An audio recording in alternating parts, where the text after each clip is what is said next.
Okay, so I'm in a registered apprenticeship program that is really focused on, we call them predators, people who can write, direct, and edit, but also learn the business of the industry. So these would be people who are executives that are going to produce and manage not only process, but manage people. And the biggest thing that we're trying to do is to get them to understand the business of the industry. Yes, sir. Which really includes financing. Yeah, and that's like the big one I think I want to get into, is looking at more business side of things that you see. But at the same time, like I'm here just open for all opportunities, just trying to learn the film industry, like just get the foot in the door and then, figure it out from there. And so you're in finance, but what spurs your interest to take finance maybe to another sector, to like arts, media, and entertainment? So my main thing is because a lot of the things I do with the LA Air Force Base, like when I say finance, it's like a lot of people think it's a lot of like, oh, you just like help pay the bills and stuff like that. But for us, like we did a lot of financial planning and analysis. So for me, when I was at LA, I was in charge of like a huge like $1.1 million weather program. So I step away from just for sure. And I worked with like a whole bunch of different groups. Like we called them like program managers or like project officers, and we worked with like contracts teams, so, like a lot of legal teams and also like that.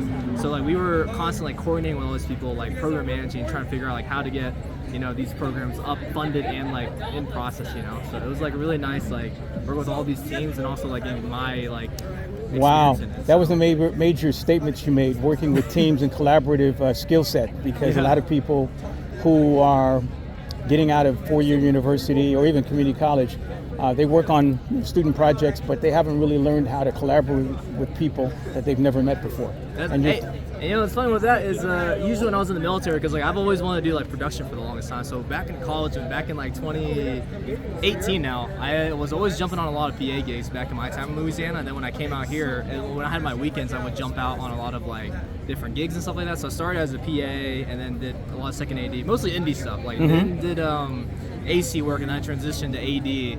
And I really loved it, so that was fun, like working with everybody, especially like pretty much telling people you don't know what to do. But it seems like my thing is like as long as I don't like leading, or I don't like managing or yelling at people. My thing is like you gotta lead the people, you know what I mean, and like make it happen. Leadership skill set building is not just a theory. I mean, I know in the military you're taught to kind of lose your identity and be a team of one. But you also have to know how to lead as a teammate. For sure. Lead by example, and not bossing people around or being the loudest in the room. What I'm looking for are people who want to be, instead of production assistants, you ever heard of this term, producer's assistant? No, I've not, but... Okay, so we're looking for people who want to learn how to do on-the-job training. Okay. Looking over the shoulder, working, side by side, or maybe working in a kind of a co-pilot seat for a producer who has done all the heavy work, lifting of getting a project financed, getting it greenlit, and getting it ready for, again, principal shooting, so that it can get it to post-production and then get it to the marketplace. Those producers are the people who need people to work their desk and to be loyal to that process over everything. Almost like the military. Yeah. So you're short of family first. They're looking for people who know how to listen actively, but more importantly, people who can use critical thinking skills so that they can jump in at any point and represent the producer. For sure. And those are the things that I want to be able to show in my next cohort. Does any of that sound interesting to you? Yeah, it does. I would love to hear more about it. Okay, so the thing I want to do is I'm going to get your information from you. Okay. But I want to also just find out a little bit more about where you've come from. Why did you decide to join the military? So my thing was, that's a loaded question. I haven't heard that one in a long time now. I ask questions that really give me a chance to figure out who people are, and more importantly, who they're not. Yeah, that's fair. I think for the longest time, it's kind of funny, but I always loops back into, not always the best answer, but my thing is like, me and my brothers, we used to watch like a lot of movies all the time, especially a lot of military movies. And like our thing was always like, oh, that's gonna be me one day, we used to, and that was like us. And then as like over time, like, I developed more of like, this isn't just what the military is about. And then as I kind of grew into it, and then I met a lot of my good friends, and he was like, hey man, like there's a program called ROTC. I don't know if you ever heard about it. But he was like, most of everything that I've learned was from a gentleman who was the head of ROTC for the U.S. Army. Okay. He's a retired general now, but he taught me a lot about recruiting people for four-year university.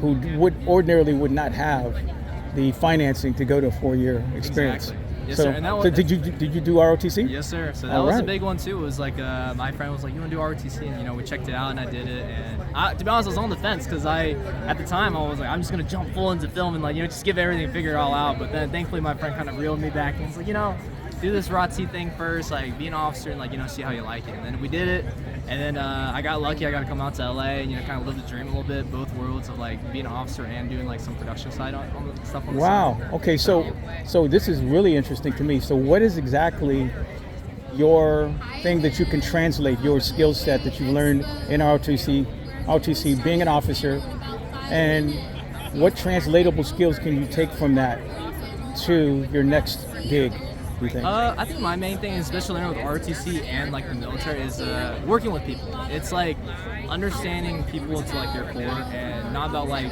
trying to make them do something, because it's like at the end of the day, ROTC will make you like, hey, you need to get these people to do this. Like we need to do this mission, which is gonna like making you like make people do it. But my thing was learning like how to get people to want to do it, or if they don't want to do it, then how is it a way you can work with them to where like gets them to where they need to be, and then also like coordinating with all their different groups and people trying to get the same mission done. And that was the one that just translates so well. And I think it'll help translate into any industry. Wow, so you're at LA Air Force Base right now? Yes, sir. And so what is your military occupation right now? So what is So they call it 65F, so 65 Finance. 65 Finance?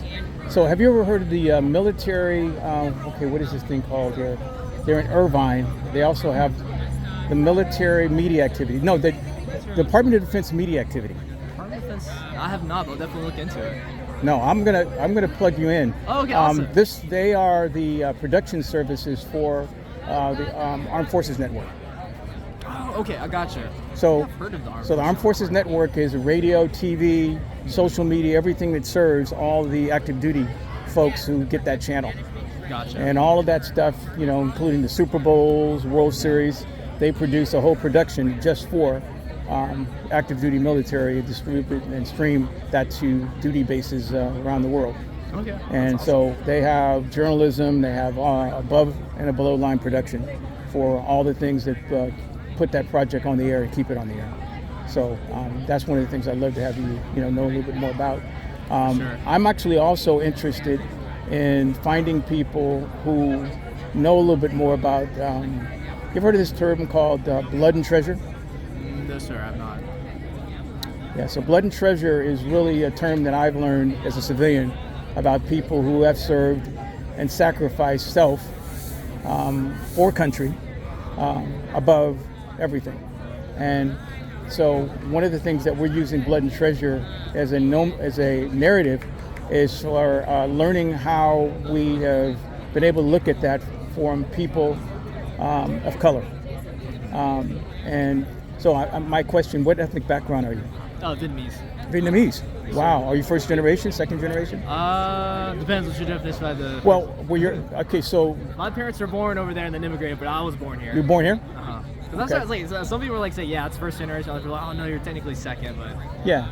So what does it mean to be a patriot who's about ready to get into civilian life? What does it mean, or what does it kind of feel like to say I'm a person who's joined the military to preserve our rights and to fight potentially to the death for our rights Yeah. Well, as Americans?